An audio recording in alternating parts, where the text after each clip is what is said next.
So we're interviewing today with Wayne Weston, one of the first candidates to sit the certification exam in family medicine back in 1969.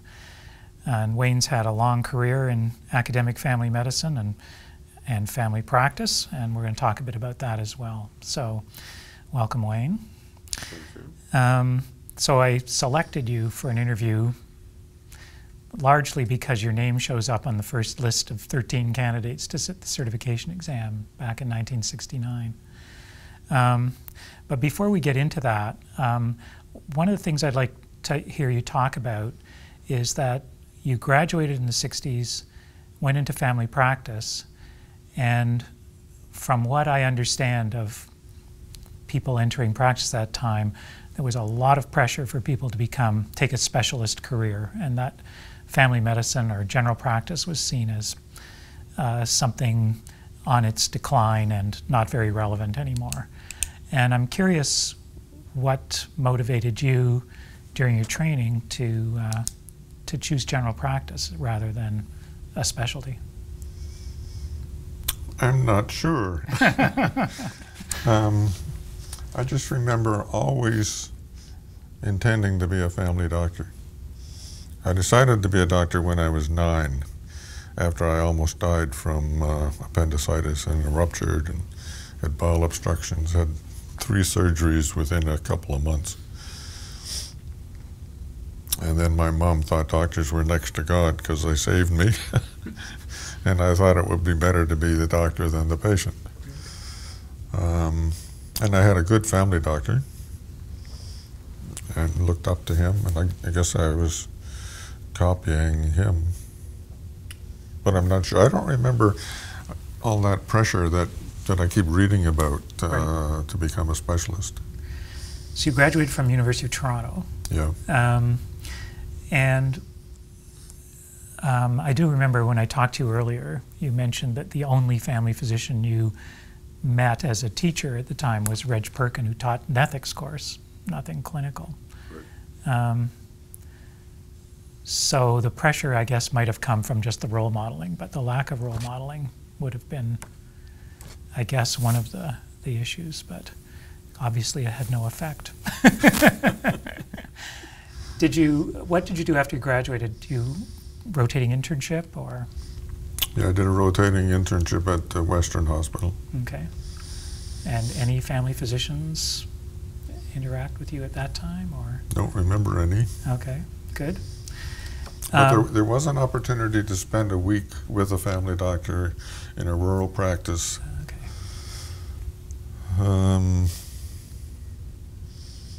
I think it was right after med school, but I'm not sure exactly when it was, but I think that's when it was. So I spent a week with a family doctor in Wingham. Okay. And enjoyed it, or?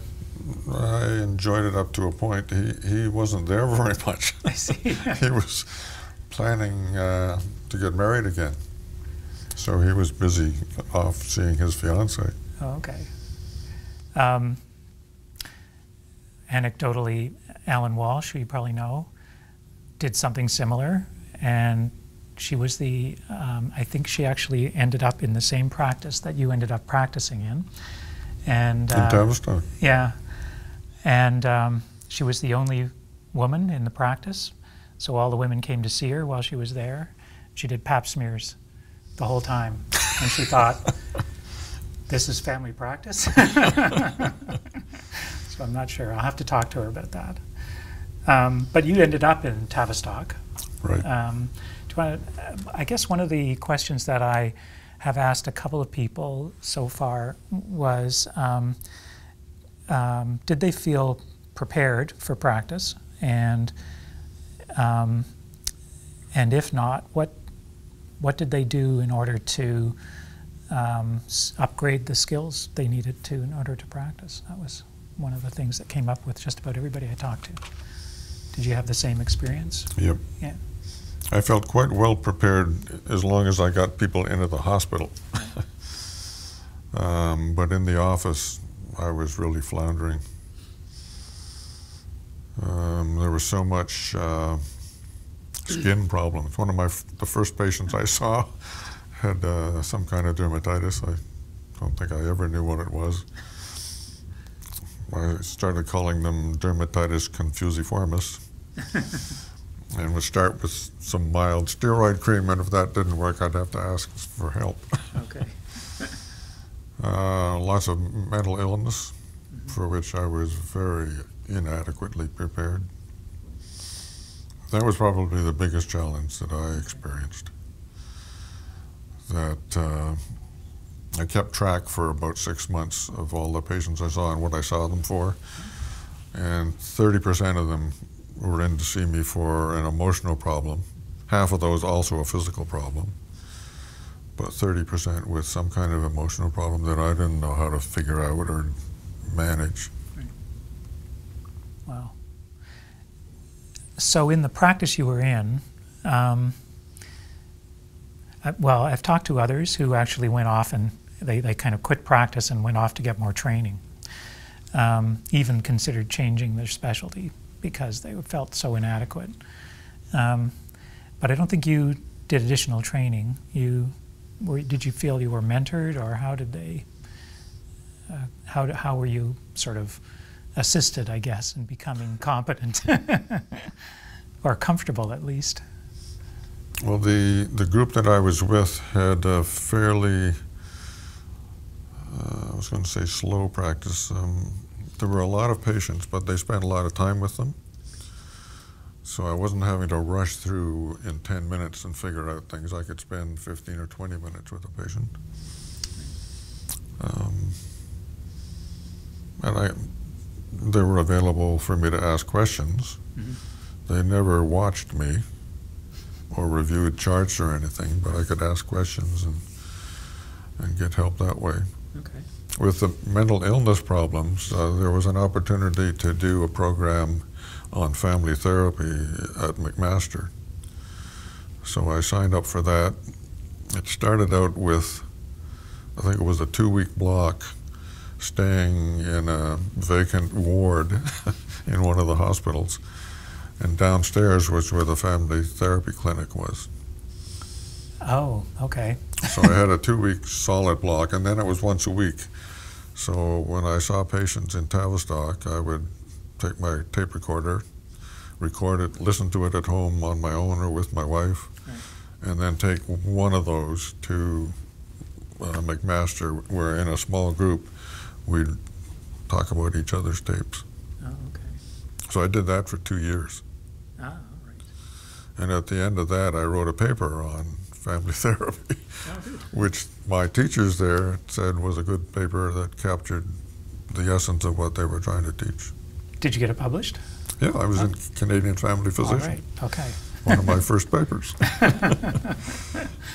All right. I guess one of the other things, maybe we just shift gears a little bit, because you stayed in practice in Tavistock for a number of years, I think, before 10 you years. looked at 10 years, before you went into academic medicine. So I'm trying to get my times right. Some point in that 10-year period is when you challenged the exam in 1969, is that right? It was after I'd been in Tavistock 4 years. Okay. So what possessed you to take an exam which you didn't need to take? My colleague Bruce Halliday was, I forget what his role was in the college at that point. He did become president. Might have been president. He certainly was active, yeah. Yeah, he was very involved with the college and with the development of the exam. And he knew that they wanted to have a sample of community-prepared physicians to compare with the residency prepared. So he asked me. I said, that sounds interesting. Yeah. I thought it would be neat to have some initials out for my name. Right, yeah, okay. But that was it. That was the kind of motivation to go forward and do that. So you were among the first 12 candidates who were successful. Can you describe the experience a bit? Do you remember what it was like going through that exam? I didn't know what to expect. I didn't know how to prepare, so I just showed up. It started out with a whole bunch of multiple choice questions, and I think that was the first time I'd done a multiple choice exam. Oh, okay. All the exams I had in med school were essay exams, Yeah. which I think probably steer you more to organizing your thoughts and problem solve more effectively than just recognizing the right answer. Right. Then there were a number of role-playing exams. Right. A couple of them I remember well because Reg was the examiner. Right. And in one of them he role-played a woman Right. with vaginitis and depression. So I remember him taking out a hanky and dabbing his eyes. Great. I think we were both struggling to stay in role for that one. And the other one was a patient who you started out examining the patient, and she had peripheral neuropathy, and then you had to ask for the result of a bunch of lab tests. Right. And that turned out to be multiple myeloma. Oh, okay. And I remember Reg getting excited as I was getting closer to the right answer. He probably wasn't supposed to do that. Bad But coaching, yes, right. Yeah. How did you feel? Did you feel the exam was a good assessment of your knowledge and skills? I was impressed. Yeah. Okay. I felt it was the first time ever that I'd been tested for what really mattered. Oh, okay. And it sounds like you weren't that impressed with the multiple choice component, but more with the role-playing orals and so forth? Yeah? Yeah. Okay. Good. Good. Do you remember receiving your certificate? Was there a ceremony, and how did that? Actually, I don't. I think I have a picture, but I'll show it to you at some point. I'm just blanking. I remember hanging the certificate on my office wall, though. Oh, well, okay. Okay, well, that's great. All right. So that was just 4 years, and it was 10 years later before you got hooked on academe? Oh, 6 years later. 6 years later, okay. So do you want to maybe talk about what attracted you to academic family medicine, or what was driving you? You seemed, I think I remember when I spoke to you, you felt a kind of ambivalence about it. But. Actually, after the 5th year in Tavistock, which would be 1 year after the exam, I got invited to do an academic locum at Western. Oh, okay. They had a fellow at the Vic Family Medical Center who was returning to England, so they needed someone to fill in for 7 months. Oh, okay. So that was a very interesting experience, but the politics turned me off. And I still had a feeling I hadn't done all the kinds of things that I wanted to do in a rural practice. Oh, okay. To prepare me better to be a teacher. All right. So you left. so at the end of the 7 Yeah, months, right. Although they were encouraging me to stay, Right. I went back to Tavistock and got involved in the design and building of a new clinic. Oh, okay. There were 5 of us working in a small office that was built for 2. We had 4 examining rooms. So it meant we had to split up our time. Some Right. of us would do hospital stuff and house calls in the morning, and others would do them in the afternoon. And the other half of the day you'd have at least 1 examining room. Okay. Lucky. So we built this fancy office that had 18 examining rooms. Wow. Amazing. Good. What brought you back to academics? Well, right from the beginning, when I first started in Tavistock, I was involved with medical students. Okay. In fact, The first medical student arrived in July of the year that I started. Great.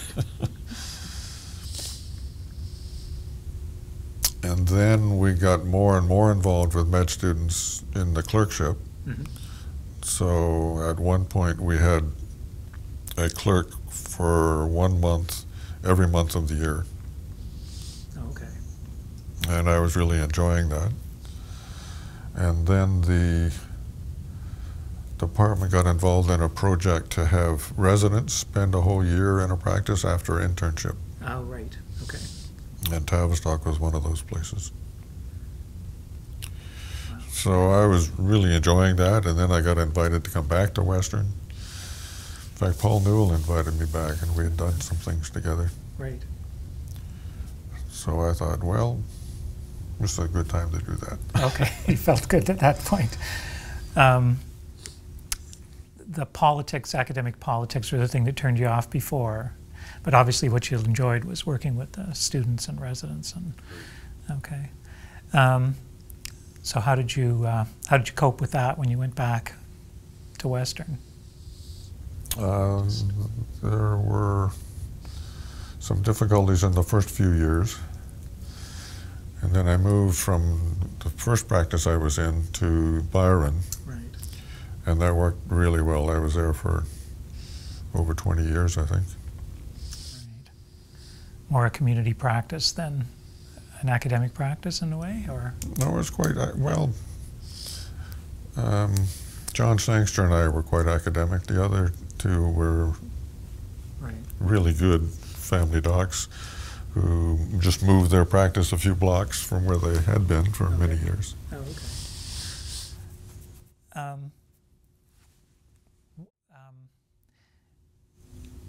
A couple of questions I have in mind. One was, obviously, Ian McQuinney was there, chair of the department. Can you talk a little bit about Ian and your relationship with him and what influence that may have had on your career? He had a powerful influence on my career. He was the best mentor I could ever imagine having. I had heard about him when I was rummaging through a bookstore and stumbled on his first book, The Early Signs of Illness, Right. which was beautifully written clinical scenarios. Yeah. And then it wasn't too long after that that I heard he was coming to Western. I thought, wow, this is exciting. A family doc who's written a book, who's going to be a professor of family medicine. Great. And I remember, well, I had met him. Yeah, I met him the first time I came to Western. Oh, okay. And invited him to come to Stratford to talk to the staff there. Every time he spoke, I was fascinated by his ideas. Yeah. He didn't speak very well. No. But it didn't matter because his ideas were so fabulous. Right. Every time I listened to him, I said, that's what I've been trying to figure out. Great. So there was that aspect of somebody I could really look up to who was a real academic who made you think. Right. And then he steered my career.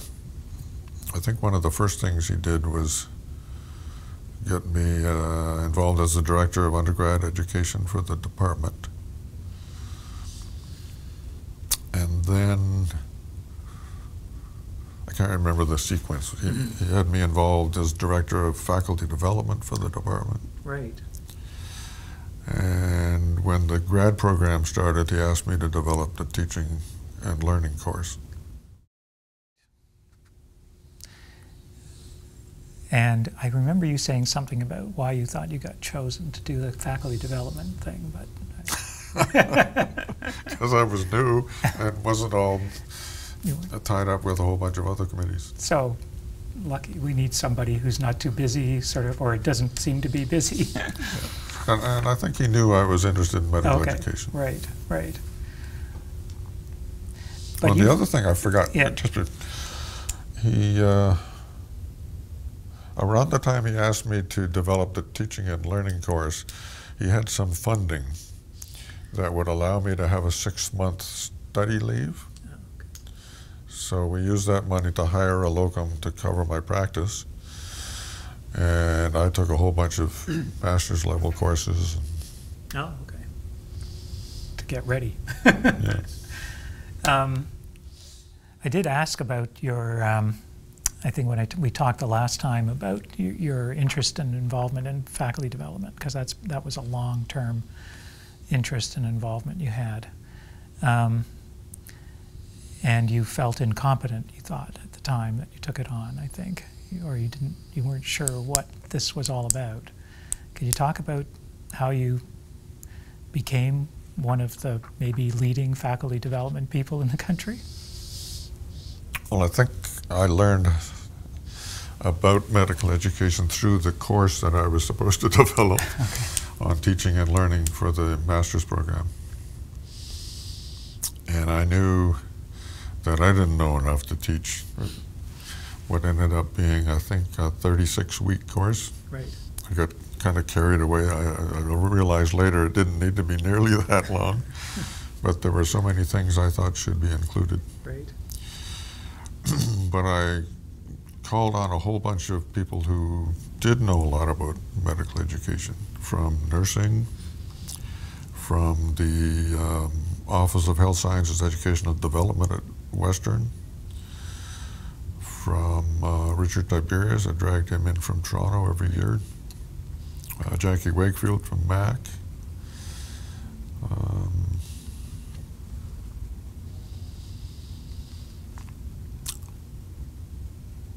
A psychologist, Harry Murray from Western, who was a 3M award winner. He was a great teacher.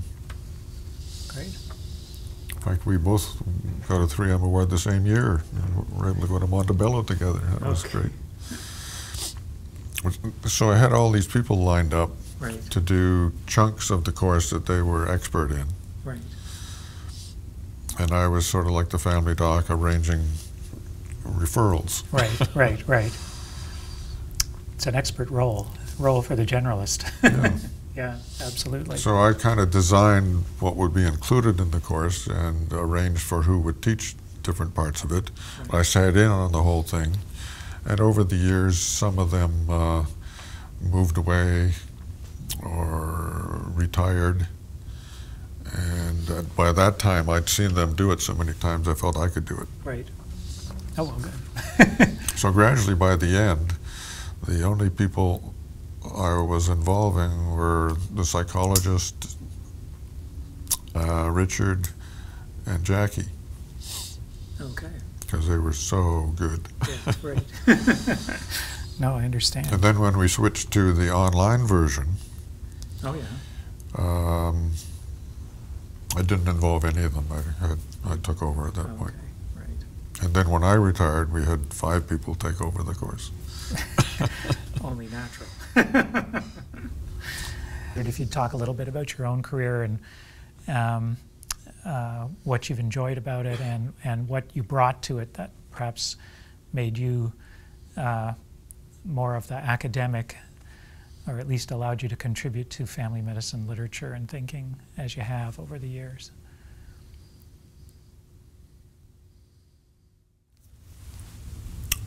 I think probably it was the influence of Ian. I admired him so much and his writing, and I think I tried to write sort of like he did, but I don't think anybody else in family medicine could write as well as Ian. But it inspired me to try to put into print some of the things I was learning. And the experiences I had that I wanted to share, like the stuff on family therapy.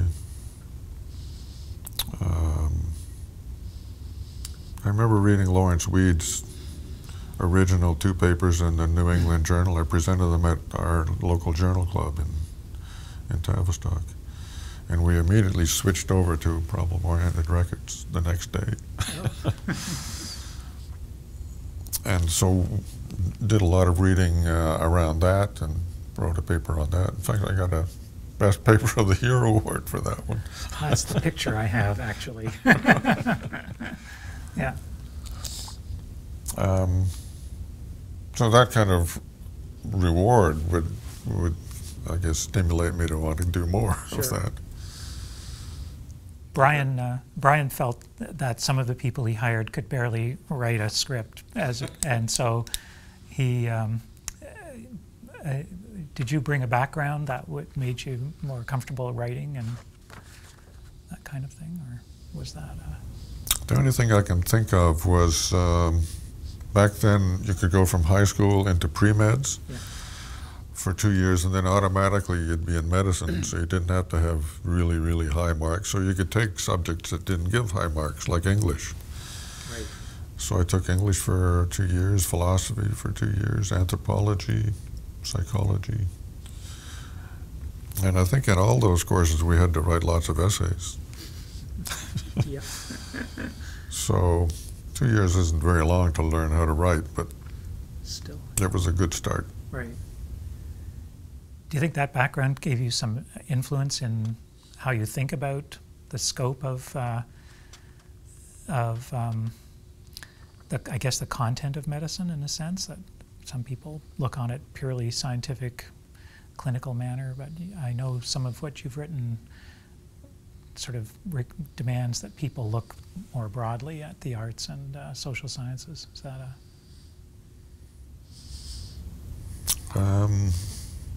It was probably related to the kind of things I was reading, Ian stuff, of course. Right.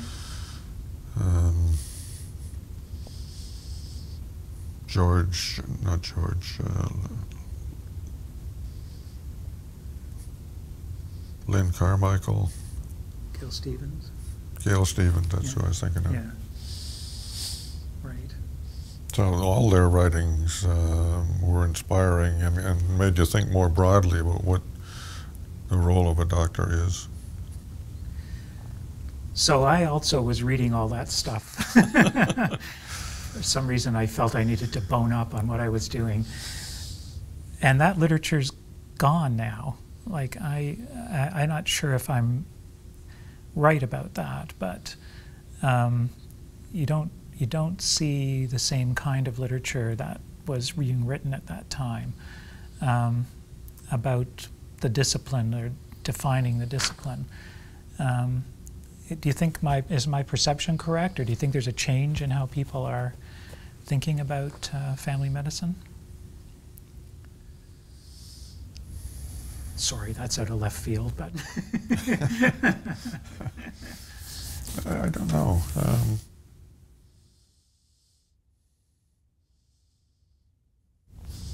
There's still stuff that Howard Brody writes. Mm-hmm.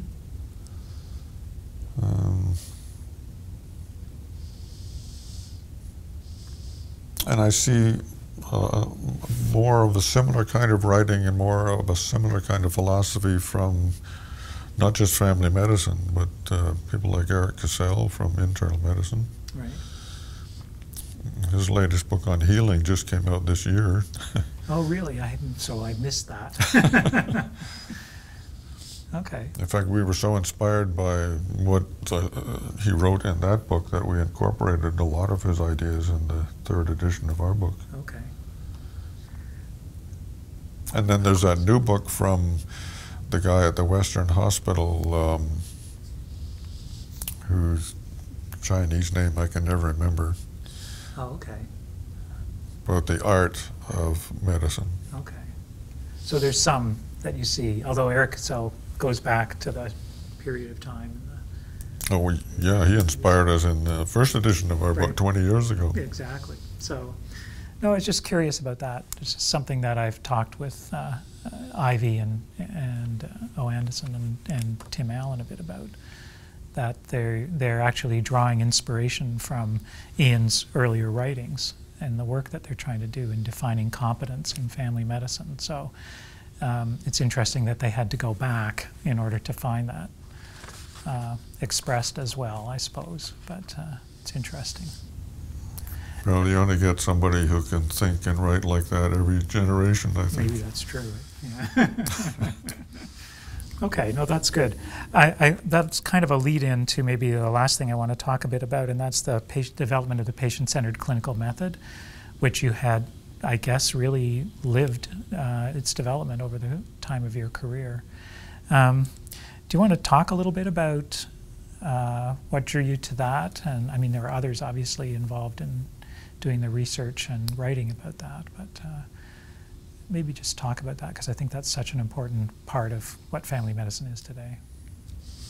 Well, I think I mentioned to you before that I've been searching for some way to understand better what family medicine was all about. Right.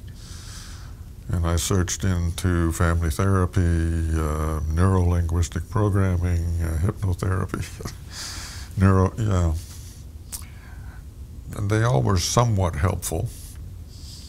But when Joe Levenstein came to Western and brought us the original ideas that led to the patient-centered method, a lot of us said, yes, aha, that's what we're trying to do. That's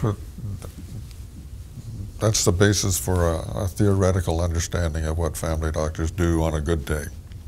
Okay. And Ian was sold on his ideas and wanted us to develop them further. Mm-hmm.